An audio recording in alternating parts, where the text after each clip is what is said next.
Dan, it's such a pleasure to have you on the show. Must be a very busy time for you right now, but yeah, thanks that you made it. How are you doing? Doing great. Yeah, thanks for having me on. Looking forward to it. Yes, Dan, and before we dive deeper into Akala, I think many people are very excited about it right now because the Parachain auctions are around the corner. It would be super awesome if you could give us like a brief introduction to yourself. So, how did you enter the crypto industry, and what are you doing in the Polkadot ecosystem? Yeah, for sure. So I've been in crypto now for about 3.5 years. Um, Took a pretty significant left turn in my career. I was starting out in pharmaceuticals, doing brand marketing for about 4 years. Had been following crypto since 2013 when I learned about it in an information systems program I did. And then 4 years later, decided to leave the corporate world, get my MBA, and was thinking about going into banking. And thank God I didn't. So I went to a conference in Miami it was I think called the North American Bitcoin Conference. I went there just to kind of learn and get involved and try to find an internship before the MBA started. So that took me to Austin, where I started interning in crypto at a company called Chain, and it was an interoperability project. I kind of believed in the interoperability vision. And that led me to getting a full-time offer about a month after the internship started. So I decided to cancel the MBA plans and go full-time into crypto. So that was a great decision. I have loved the experience so far. So I was there about a year and a half. Then I went to Web3 Foundation because I saw Polkadot kind of on the horizon and wanted to be a part of that launch. So went to Web3 Foundation in around summer of 2019. Did the launch of Kusama first, then worked on the launch of Polkadot about a year ago. And then the next step for me that kind of made sense was, okay, I've done Polkadot. It's really exciting. It's kind of the base layer, the infrastructure layer. But what was more exciting to me was getting one layer up at what's called a parachain, or these blockchains that are connecting to Polkadot, because this is where all the users and applications are going to be.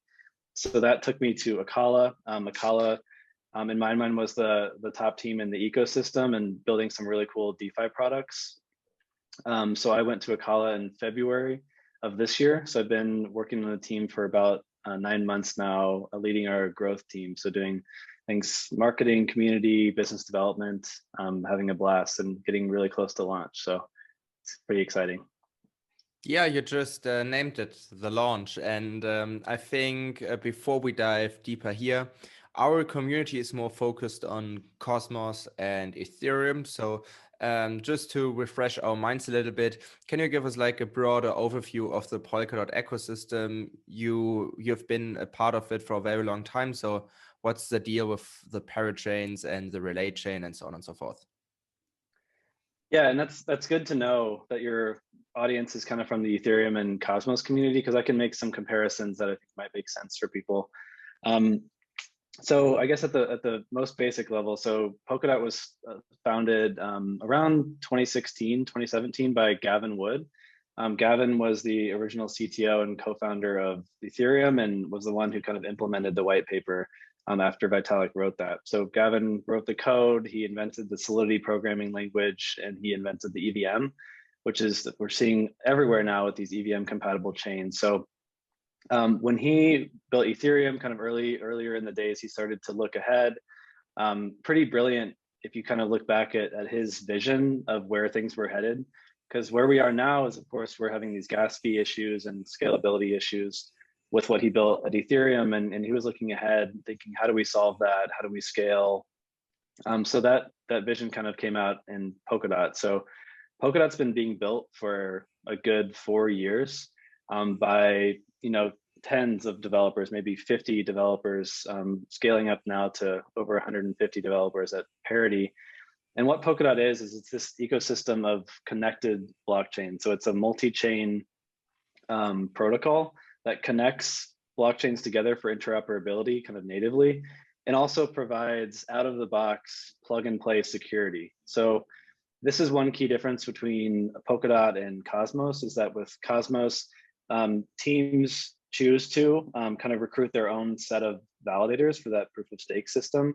With Polkadot, there's a different method that we can get into around these auctions, but instead of kind of spending your time recruiting this set of validators, you actually spend your time doing something different, which is winning this auction so that you can basically plug into Polkadot security and inherit that proof of stake security that all of Polkadot's validators provide. There's a lot of other things that we could go into around Polkadot, maybe even another time with on-chain governance. That's a pretty significant change. And one really underappreciated aspect of Polkadot that I think is super important is the fact that you can upgrade without forks. So Polkadot itself and every blockchain connected to Polkadot can upgrade simply without forking. So you can continue to upgrade your chain and add more what are called pallets, essentially kind of like, you can think of it as a menu item of blockchain components, and those can be built and enhanced over time and just basically injected into the blockchain so you can add functionality and features. For an Ethereum comparison, imagine the team at Uniswap or Maker or Compound being able to go to Vitalik and the Ethereum team and request new features within the Ethereum chain itself, and then being able to simply upgrade overnight without forks. That's what we're able to do on Polkadot, which is pretty powerful in helping us kind of future-proof everything that we're building. So that's I think an overview of Polkadot, and I think we can later on we can get into like how teams launch on Polkadot and maybe why Akala chose to build on Polkadot and things like that. Yeah, definitely. And thanks for the broad overview. I think everybody who didn't know about Polkadot yet got a very nice overview here. And now Akala is one of the most prominent projects that are building on Polkadot right now. So besides Moonbeam, of course, but I think like Akala is the project everybody knows about if you hear something about the Polkadot ecosystem. So could you explain to us what you are building here? So what is Akala all about? Yeah, so one other comparison that I forgot to mention with relation to Ethereum that might help make sense of what the architecture is with ETH2 that's coming down the road, there will be this beacon chain that connects all the shards. So the same thing is kind of happening with Polkadot. You have this relay chain. It's kind of the core of Polkadot, similar to the beacon chain. And then every blockchain or every shard connected to Polkadot is called a parachain. So this is a word that I'll probably be using throughout the rest of the episode. So Acala is one of these parachains that is aiming to launch on Polkadot by winning an auction. And what Acala is we're using Substrate. So this is the next kind of programming language and framework that Gavin created along with Polkadot. And Substrate is not a smart contract language, it's a blockchain development framework. So it allows you to customize these parachains or blockchains for any specific use case or application. And that's because of what I mentioned earlier, this kind of menu list of blockchain components that you can choose from and build and add to your blockchain. So what we did with Akala back about 2.5 years ago when the team started building in the Polkadot ecosystem, they were actually working originally on a synthetic asset protocol, but they realized that first there's a huge need for kind of a blockchain or a DeFi specific blockchain and a stable coin that the entire Polkadot ecosystem could kind of build around. So that's what kind of started this idea of Akala and building several different products into the chain itself. So the key products within the chain are, number one, an EVM. So we've custom built an EVM that we're calling EVM Plus because it's an EVM and Substrate kind of combination. Instead of just kind of rebuilding, copy pasting Ethereum onto Polkadot, we thought that we should be able to leverage all this new power of Substrate with Ethereum. And then within the chain itself, we've built a decentralized stablecoin similar to DAI. So this is called AUSD or the Acala dollar. We've built a liquid staking protocol, a decentralized liquid staking protocol, which is going to allow people to mint LDOT for their staked DOT so they can get liquidity for that staked asset. And then the third thing built into the chain is a decentralized exchange, similar to like a Uniswap B2 type exchange. This is built into the chain itself, not as an application. So what that allows us to do is really interesting things kind of in the background. So allowing people to pay gas fees in any token. If you pay a gas fee in, say, BTC, that will be sent to the DEX kind of in the background, swapped for ACA, and then the fee will be paid with that. So having this built into the chain allows us to do some kind of interesting and unique things there. So those are the key products. The EVM will be going live along with our launch of Akala, and we expect there to be kind of a pretty flourishing environment of DeFi applications, NFTs, and a couple other GameFi applications that we're seeing. So yeah, really excited for that. Launch is coming up most likely around December 15th if we can win one of these first auctions, and then things will begin rolling out in early 2022. Yeah, that sounds super exciting. And you mentioned some points we will focus on more in a couple of minutes. But yeah, let's talk about the one thing that you just mentioned, like the Parachain auctions. The 11th of November is a special day for the Polkadot ecosystem. So what is basically to expect? So November 11th is a huge day coming up. So what's going to happen is this is a process for that kind of Gavin and the team put together to ensure that the best teams can rise to the top when it comes to who's launching on Polkadot. It also helps prevent kind of dangerous things for the community that we saw with ICOs and that whole phase where it was so easy to launch a token and raise money with essentially no accountability on the team to follow through on their promises. So with these Parachain auctions, it's exactly what it sounds like. It's an auction where multiple Parachain teams are bidding with DOT to earn a slot on Polkadot's network. So starting on November 11th is the first day of the first auction, and these are 7-day auctions. So there'll be 5 auctions back to back leading up to the end of the year, and this will be the first 5 teams that launch on Polkadot. So the way these work is if you think to the traditional world with a regular auction, where you can come to the auction and bid out of your own pocket. If you win the auction, you win, let's say, the house. You could also come to the auction.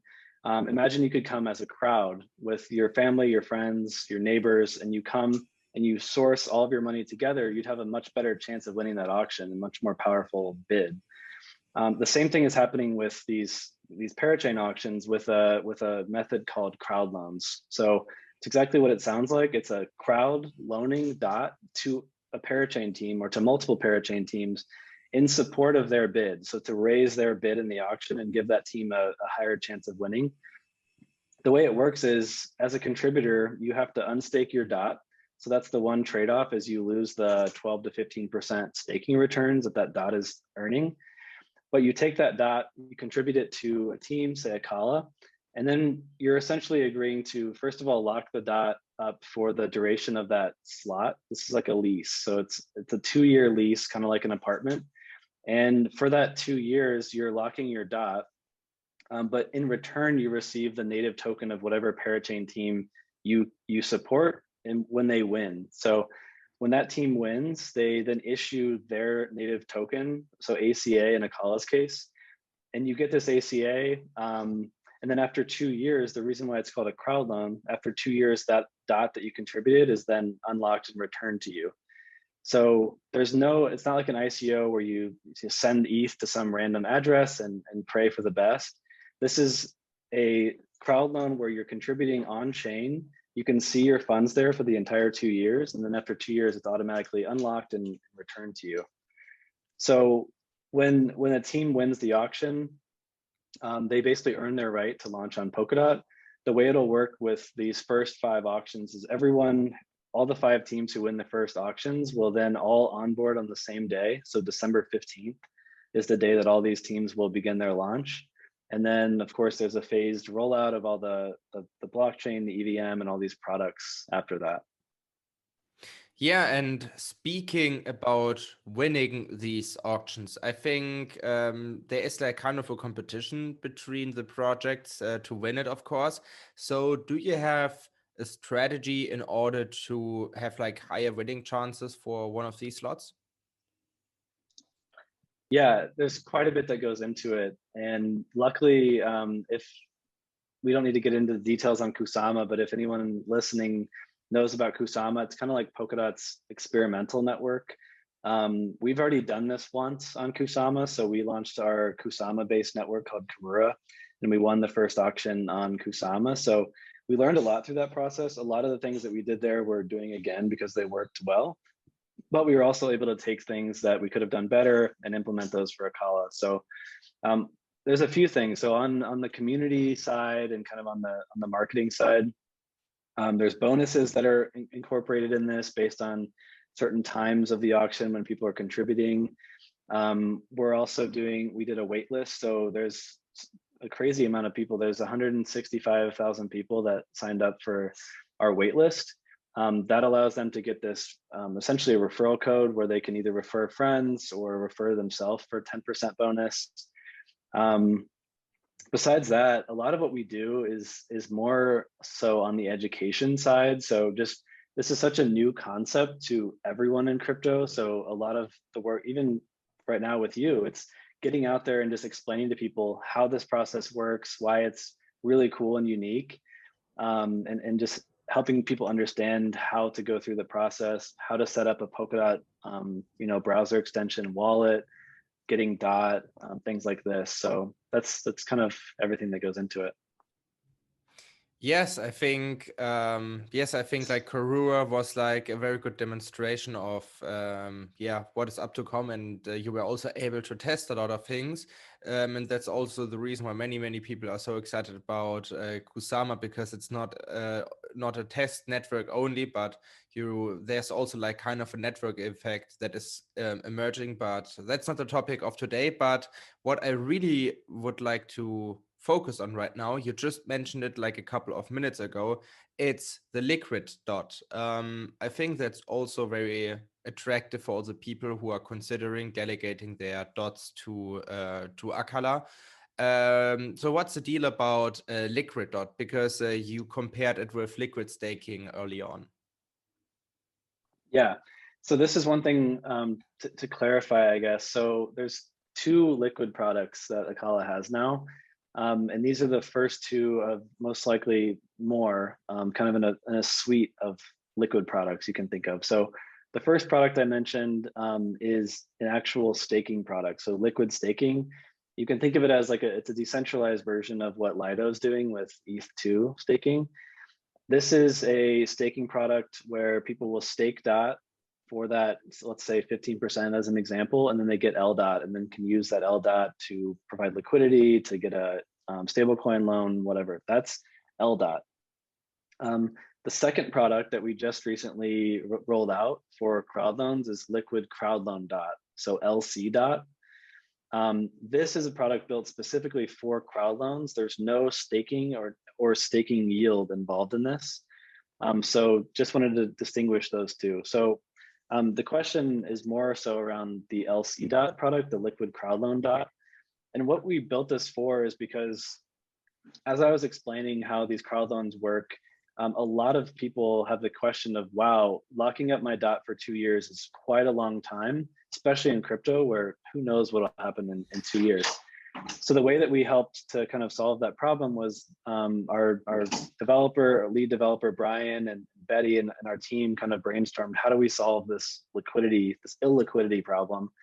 And they built this product called LCDOT. So we're offering kind of a second option in addition to the traditional method of contributing to crowdloans, which is to contribute through this LCDOT option. And what this will include is when someone contributes their DOT, they'll still be locking up that DOT for 2 years.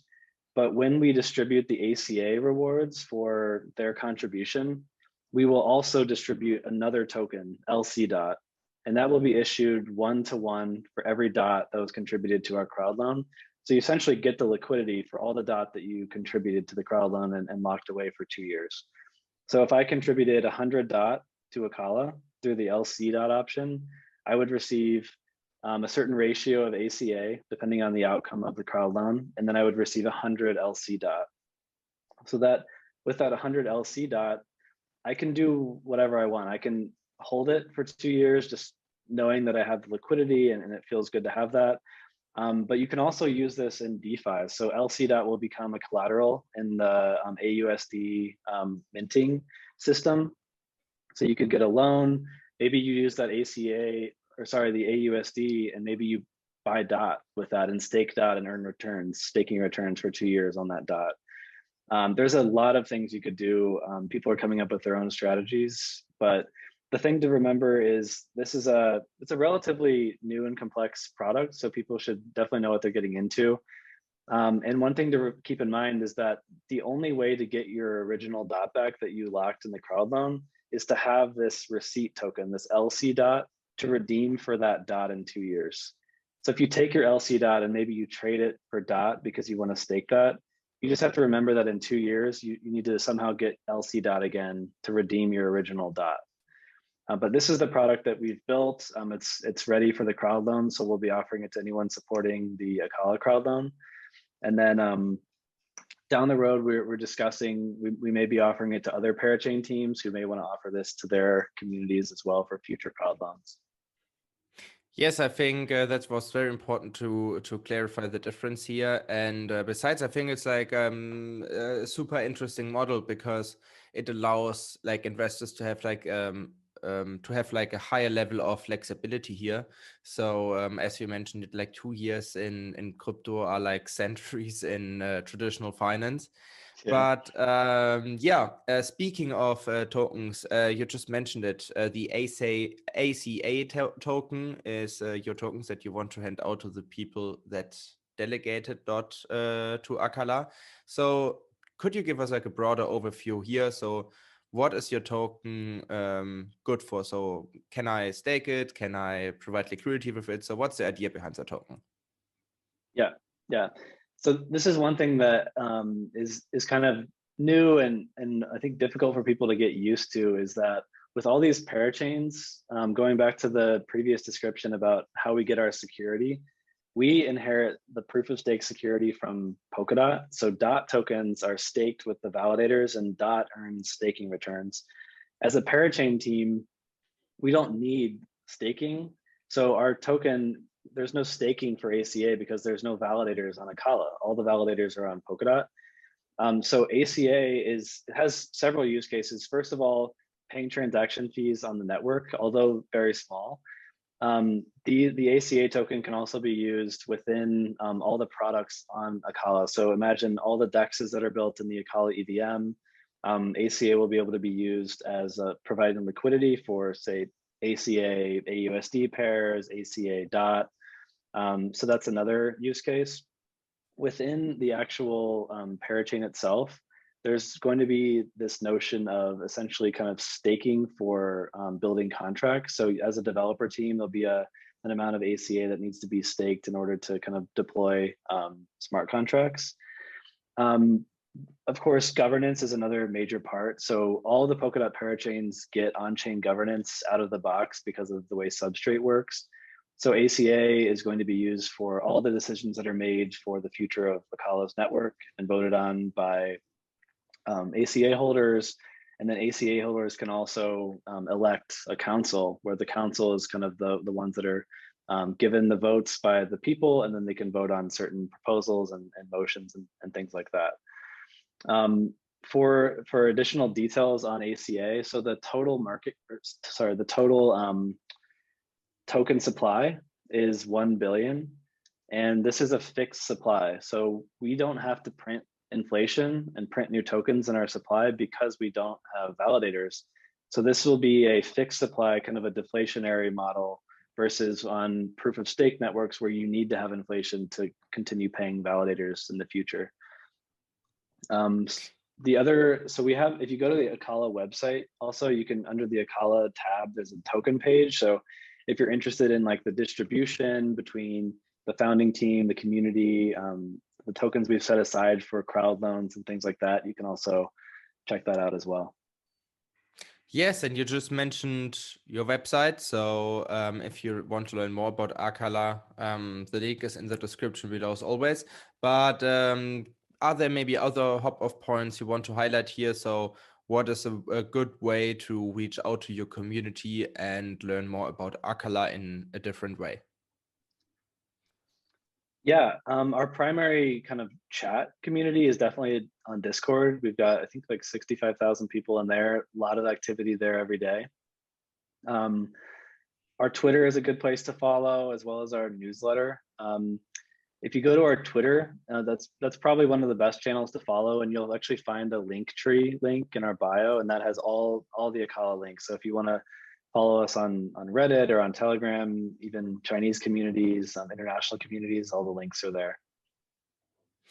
Guys, you heard it here first, and as always, you can find all the necessary links in the description below. With that being said, Dan, it was such a pleasure that you visited us. Thank you so much for taking the time and sharing all the insights with us. And I hope I see you soon, and all the best for the Parachain auctions. Awesome. Thank you. Thanks for having me.